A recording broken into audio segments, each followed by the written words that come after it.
Yo, what's up y'all? As you probably know, Sega announced their Sega Genesis Mini at their fan meetup event called FES 2019. We already knew that they dropped their initial partner, At Games, which was a really good thing.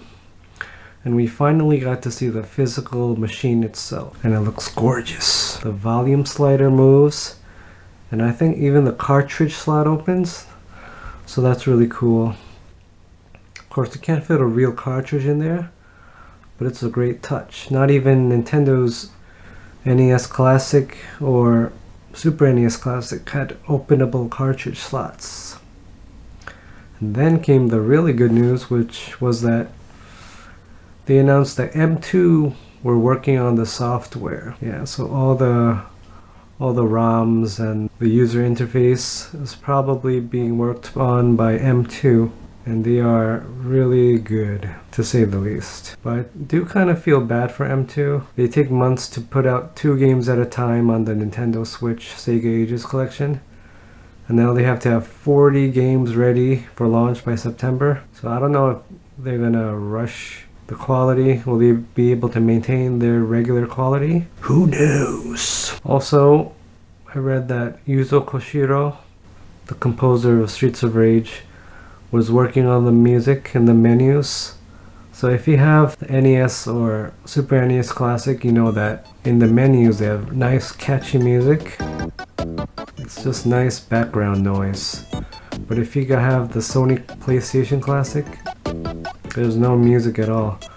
So music isn't a necessary thing, but it's a nice touch to have, you know. Overall, everything about the Mini sounded great, except for that the Western units, the Mega Drive Mini in Europe and the Genesis Mini in North America, were only going to ship with 3-button controllers. But really, it doesn't really matter unless you play fighting games, and unless they include fighting games in the box. Of course, people are probably going to be able to hack it and add games like Street Fighter, and then they would really want 6-button controllers. But you'll probably be able to import the 6-button controllers from Japan. Oh yes! Sega also revealed how many games they would be putting on the thing, which is 40. They announced 10 off the bat, and they said that they were going to announce the games in waves of 10 all throughout the year, which is a good marketing strategy. Of course, as gamers, we want to know the whole thing off the bat, but keeping the waves of hype flowing throughout the year is a good idea for them. The first 10 games were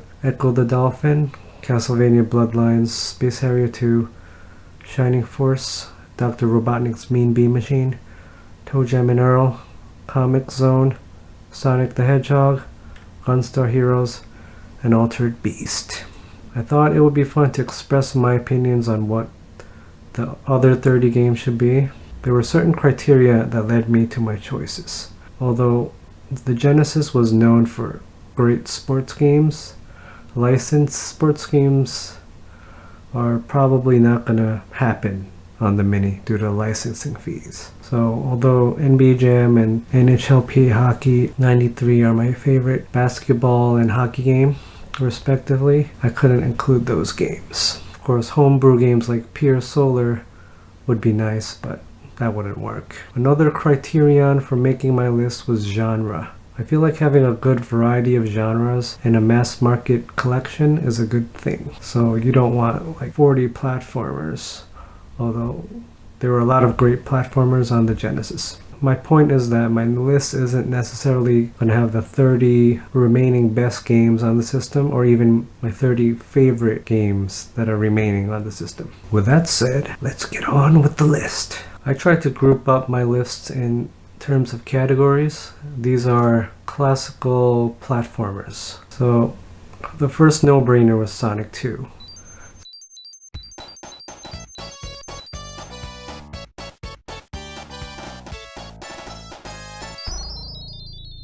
My favorite Sonic game of all time, and my favorite Genesis game of all time. I play it all the time. I've played it all the time throughout the years, especially on emulators, because it's so convenient. My computer's on all day, so then I'll be doing something and then I'll figure, oh, let's play some Sonic 2 and I'll fire it up. Next up is Sonic 3 and Knuckles.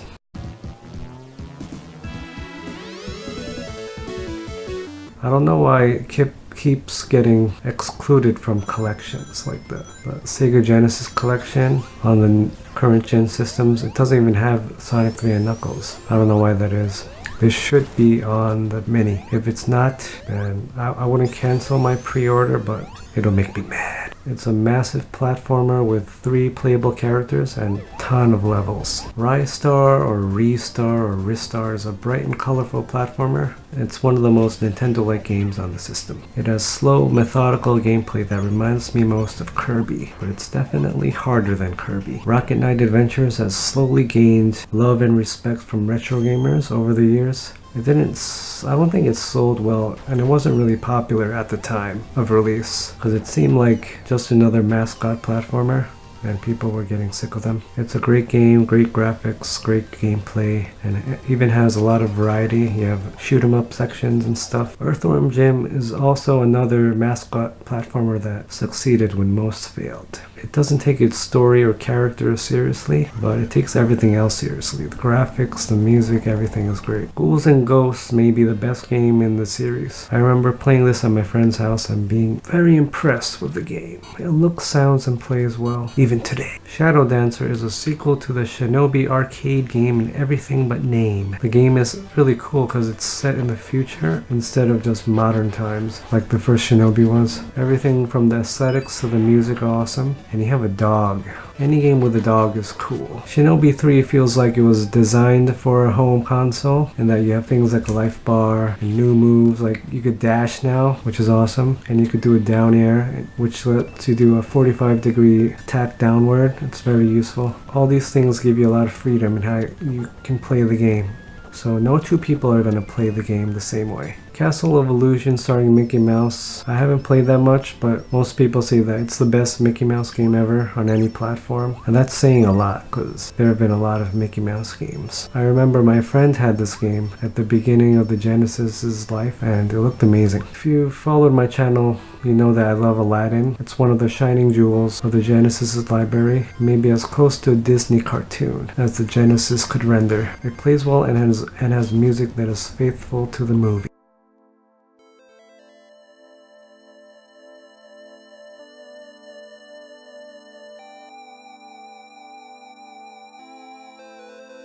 The first Streets of Rage may be overlooked often because of its sequel, which is considered superior, but I actually prefer playing this game. It's more challenging, and I like how you have smaller character sprites, so it increases the play field, how you can move. And so although big character sprites look impressive, I think smaller character sprites allow for better gameplay. And I actually prefer some of the music in this game over the sequel. Not all of it. I think it's a toss-up. I think both are good. When Streets of Rage 2 first came out, I liked it more than its prequel, just like everyone. It had huge character sprites and the quality of the music was improved. I was in love with Street Fighter 2 at the time, and Streets of Rage 2 really took a lot of what Street Fighter 2 did and tried to incorporate that into a beat 'em up. So if you look at the life bars on Streets of Rage 2, it was a lot like the life bar in Street Fighter 2. You know, the character sprites were huge like in Street Fighter 2, stuff like that. I didn't play Golden Axe as a child, but people who did love this game. It's a classic Sega franchise, and so it deserves to be on the Mini. And I'm including this one because people seem to prefer it over the other two games. Super Street Fighter 2 may be the best fighting game on the system, so it deserves to be on the Mini. I know the Western Genesis Minis will only come with 3-button controllers, but you can probably import the 6 buttons. The Genesis was the preferred home of Mortal Kombat. I guess that's arguable, and I don't know much about the series, but it seems like Ultimate Mortal Kombat 3 was the best among the first 3 games. The Genesis was home to great shooters, So these next three are shooters. The first one is Thunder Force 3.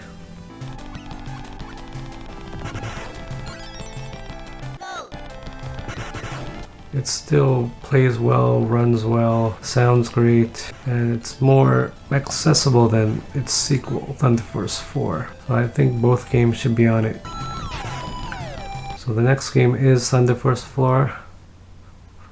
I think it has some flaws, like ships don't flash when they take damage, and bosses seem to take forever to kill. Other than that, it's a technical marvel. There's so much parallax scrolling. It has a great soundtrack as usual from Technosoft, but it's very hard. I would recommend the Nintendo Switch version because they have a kids mode.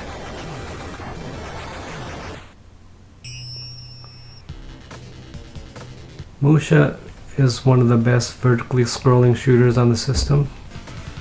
Unlike Thunder Force 4, it seems to run at a constant 60 frames per second. So, although I don't like the way Musha, the robot, looks like a big frog. Its technical prowess is only surpassed by its price tag on eBay. So we know Puyo Puyo is coming to the Mini via Dr. Robotnik's Mean Bean Machine. But I think the Mini could use another puzzle game, and that game is Columns. I think it's different from Tetris, and I think it is more accessible than Tetris. You could play for longer, even when the blocks start coming really quickly. It seems like you get lucky more often, and then you form a 3. So the object of the game is to bring 3 of the same blocks together, whether it's horizontal, vertical, or diagonal, and it seems like it's easier to do that than make a line in Tetris. And I think the game is visually appealing because the blocks are shiny jewels, whereas in Tetris they're just matte finished blocks. So this one is a stretch. I don't think it's possible. Monster World 4 probably won't come to the Mini because it was never officially translated. I don't think they're going to pay the fan translators, but I'm still including it on the list because it's one of the best games on the system. Yeah, so starting from Monster World 4, I included the RPGs, including action RPGs. The next one is Beyond Oasis. People seem to like this game. I haven't played it that much. It's a top-down action RPG set in a Middle East-like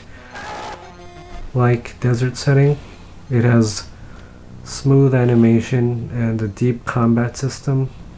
It was developed by Ancient, I believe, the developer of Streets of Rage, and had Yuzo Koshiro's music. Crusader of Senti is another top-down action RPG inspired by Zelda. I haven't played this game very much either, so I feel it deserves a second chance on the Mini.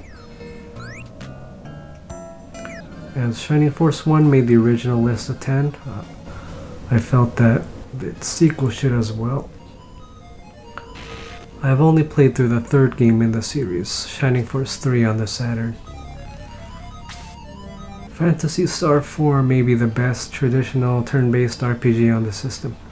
Features gorgeous sprite artwork, a kickin' soundtrack, and its trademark futuristic setting.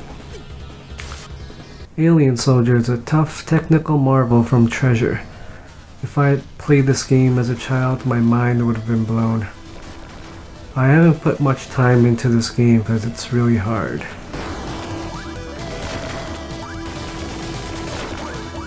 Contra Hardcore is an excellent 2D side-scrolling run-and-gun shooter with light platforming elements. The Japanese version would be ideal because you can take multiple hits before dying and you have infinite continues. Mega Man The Wily Wars is not a unilaterally better game than the NES originals, but I do prefer the better proportioned sprite of Mega Man here. Think of the music as a remix and it's good. For these next three, I feel like more of Sega's own games needed to be on the system, even if they're not universally loved. So the first game would be Afterburner 2. It's an arcade classic, and the port isn't bad. The next game is Outrun. It's a classic arcade car racing game where you try to reach checkpoints to extend the time on the clock. Super Hang-On is like Outrun, that you're trying to reach the checkpoints to extend your playtime, but now it's with motorcycles. I didn't get very far in this game, but I used to play this game as a child, so I have some nostalgia for it. Well, that's my list. Thank you for joining me on another video. Have a great day.